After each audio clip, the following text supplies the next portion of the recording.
I've been teaching kids how to build bridges and cranes since 1995.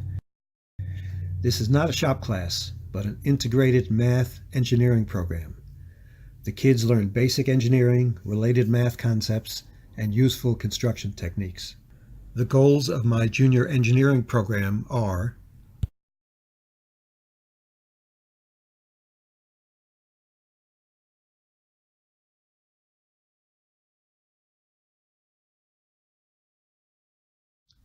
over the years, the kids and I have built everything from small model bridges to arch bridges to a 20-foot bridge that is in use in a public park and a 40-foot suspension bridge. We also built model cranes, small models all the way up to a crane with a 16-foot boom. In the past year, I've worked with several middle and high schools in Portland. We built working models of cranes. Good. What does that mean? Stop. Good. So what kind of crane is this? I'm just going to call this a casual crane. Okay. And so Show me the parts. this is the boom. We have the base here, and we have the windlass over here. What's a windlass? It's a wheel and an axle that operates the boom. Good. Going up and down. And Slow down, slow down. we have Minna over here operating the line, Which line? the Boom load line? line. The load line. And you're going to be doing the boom line. Mhm. Okay. And so You got a double shiv on the boom and a double shiv pulley down here, right? Mhm. So how many lines are holding up the load? 2, well 4 actually. 1, 2, 3, 4. 4. So when Minna pulls the load line, let's say that weighed 100 pounds, the load. If it weighed 100 pounds, how many pounds of muscle does Minna need to lift it up? Only 25 because we have 3 lines that are pulling it, and And they're attached to the boom.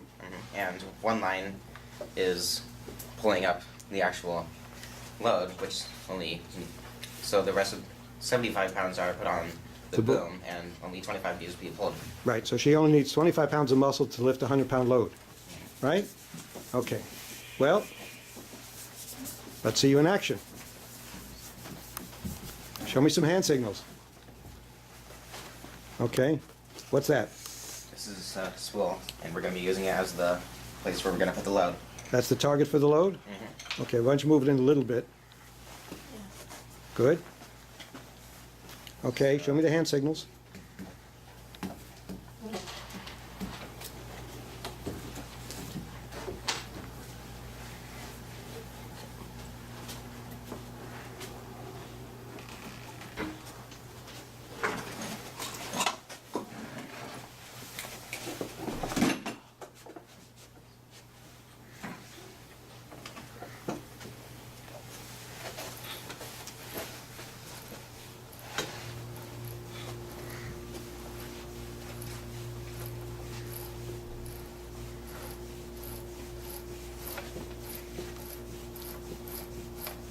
Bullseye.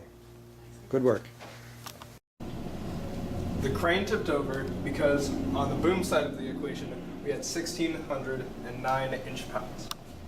On the crane side of the equation, we only had 700 inch-pounds.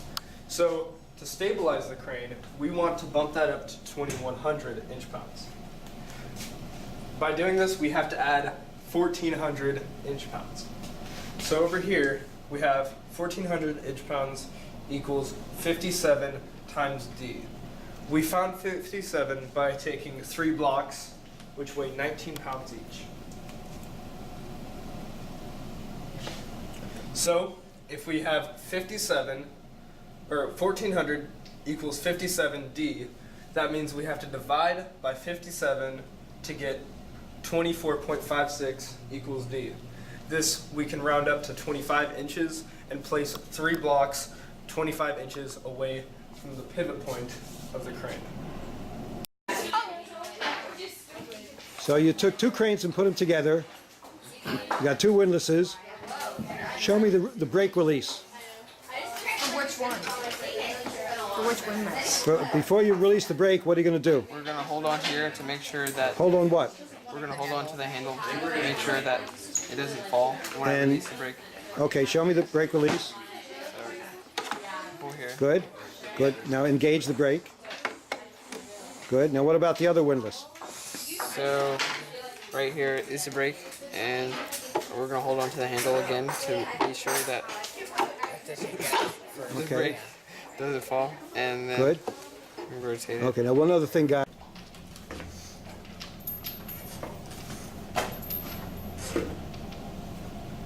What's that from that?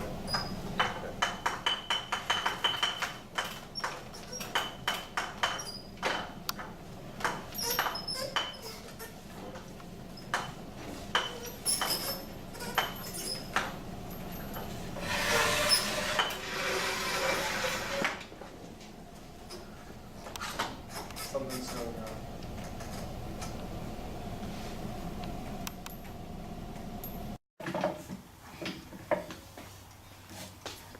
Everything look good?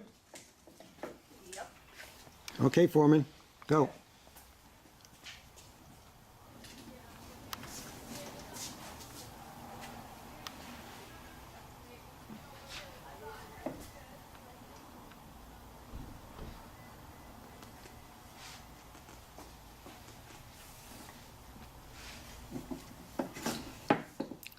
Boom operator, you can sit down.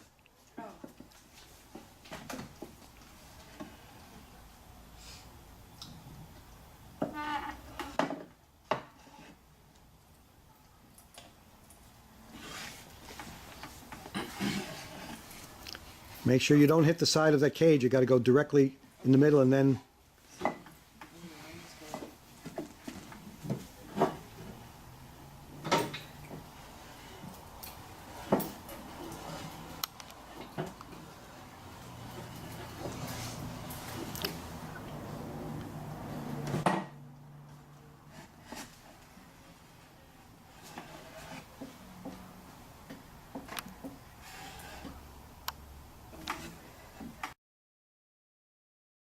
The students at Clackamas Community College use this larger crane model to study statics.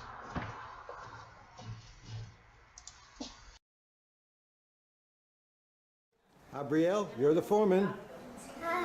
What does that mean, Sophie? That's right, you're lowering the load, the boom. Who says you have to be in college to learn about cranes?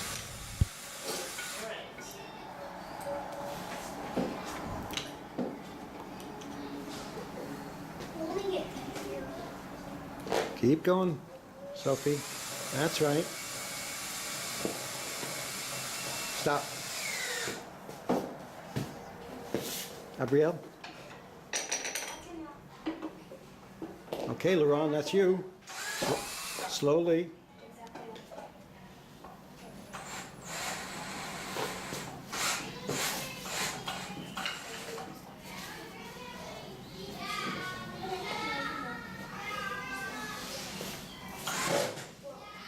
Very good.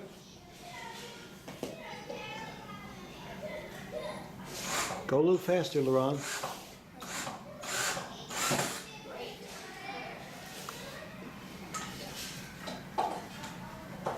Almost there.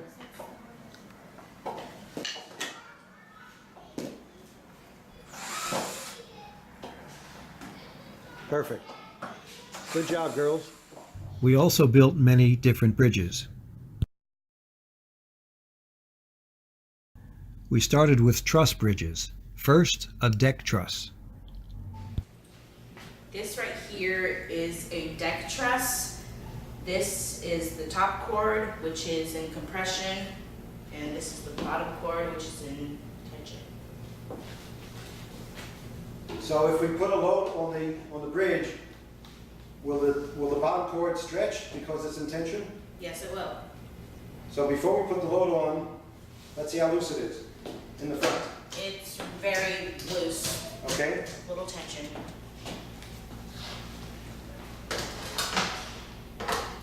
Now let's check that again, and it is much, much tighter. Okay, good. So I'm guessing 700 pounds. Yeah. Not bad. Now, is the cable underneath got real tight, Yep. and this is a queen post truss. In a deck truss, the cars and people go on top of the truss, but in a through truss, the deck and the live load go through the truss.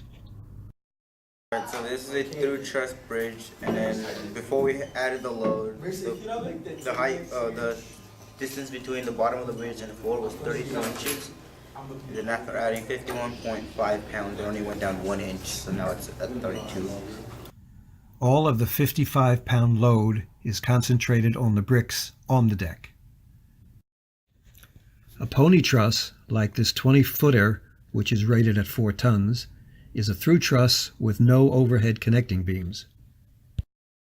Cantilever bridges are another subgroup of truss bridges. So what kind of bridge you have here? Cantilever. So you have two cantilever bridges back to back. What are those bricks over there doing? What are those bricks? Counterweight. And if you didn't have them there? Show me. Show me. No, just take off the counterweight bricks.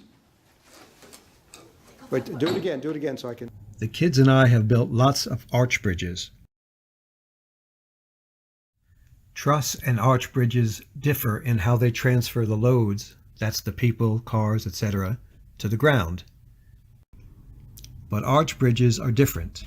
The load travels along the curve of the arch all the way to the end supports.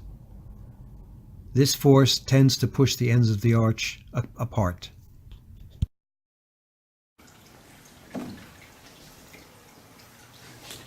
Okay. So what kind of bridge is this, guys? This is a beam bridge, Right? It's held up by 2 posts, and the posts are in, compression. okay. Change it around a bit. So if you angle these, it's still going to be in compression because the deck or the beam is still pushing down on the 2 posts. Perfect. And if instead of being straight lines like that, if they're angled like this, then we have an arch bridge. It's still going to be in compression. How many ribs? 2. And how many posts holding up between the ribs and the deck? 4. Okay. So, all right, get rid of the stuff. Push the ends of the arch together, guys. One guy at each end. Push them together. Take a look and see what the reading on the load cell is. The reading on the load cell is 0 right now. That's what we want.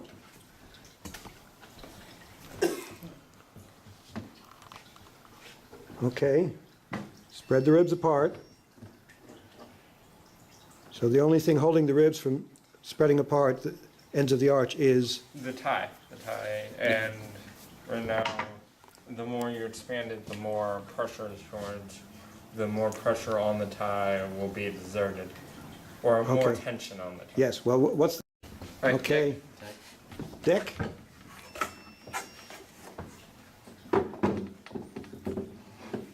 Push the ends of the arch together. All right, Push the end. Check the load cell. Is it zeroed out? 7 ounces. Close enough? Okay. Do it. Jason, live load. Okay, slow. Jared, release your end. Yeah, I can't bring mine out anymore. I know. How we doing? What's the load cell reading? 13.2. 13.2. Okay. And before it was 7 pounds. Okay, so the lower the arch, the more tension is going to be on the tie. Suspension bridges are a bit more complicated to build. We need towers, cables, a deck, suspenders, anchorages. Here's how suspension bridges work. Okay, Rob Neal, what kind of bridge is this? Suspension bridge. Elliot, what's Yes. holding up the deck? Where's the deck? This is the deck. What's holding up the deck is the suspenders. And How many do we have? 8. And what's holding up the suspenders is the main cable. The main cable goes up to the tower, back down to the end. And sometimes the towers can be students. A suspension bridge with our towers there and there. And we have our main cables here and here, and our suspenders here, and the deck. What's missing? What is missing is a live load. Good. Kendall, there's one more thing that's missing that we have it, but we haven't said what it is or where it is. We got the towers. I know. What is it, Zach? We are missing our Anchorage. anchorage. Anchorage, right? Good.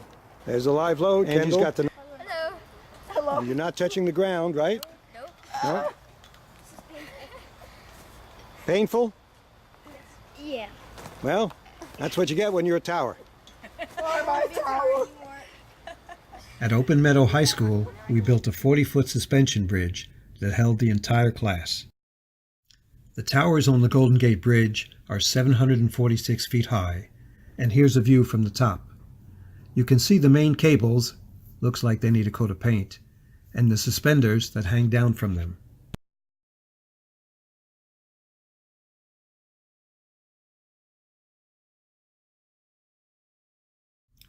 Cable-stayed bridges are often mislabeled as suspension bridges, but there's a difference. In a suspension bridge, the deck hangs down from the main cables on the suspenders, usually in groups of 4. Cable-stayed bridges don't have main cables and suspenders. Instead, the deck is supported by cables running in straight lines from the towers to the deck. We built several models.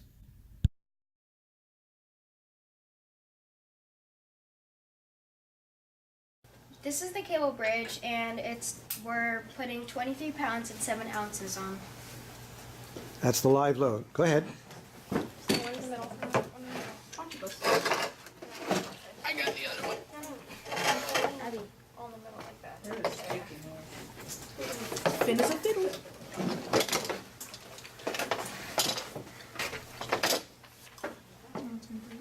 It's gonna make it beautiful.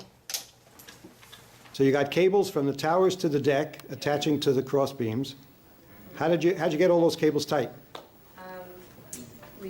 We did a special knot. Called the trucker's edge. Trucker's hitch, that's right. Yep. Good. So you can tighten up, adjust the tension on all those cables. Now, so you have cables from the towers to the deck on the inside. What about on the outside?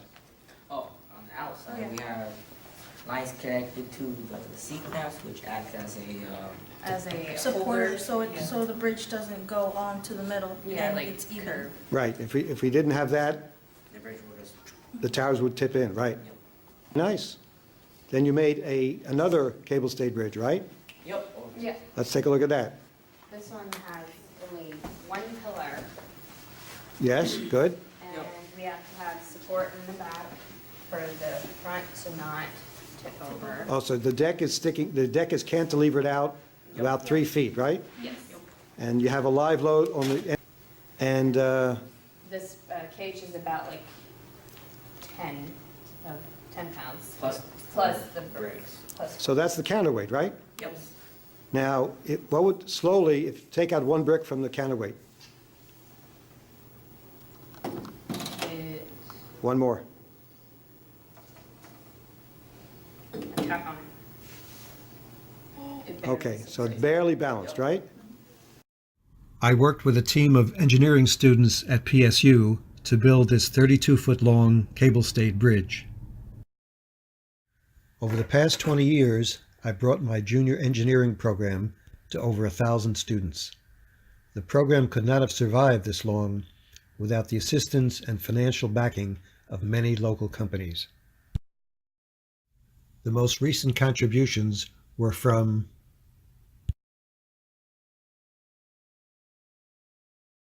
Even though many school districts have jumped on the STEM bandwagon, the E usually stands for computer or environmental engineering. Civil and structural engineering have not gotten the support that is needed. Fortunately, the private sector has stepped up, and with continued assistance, I'll be able to show more kids the importance of real engineering as we design and build bridges and cranes.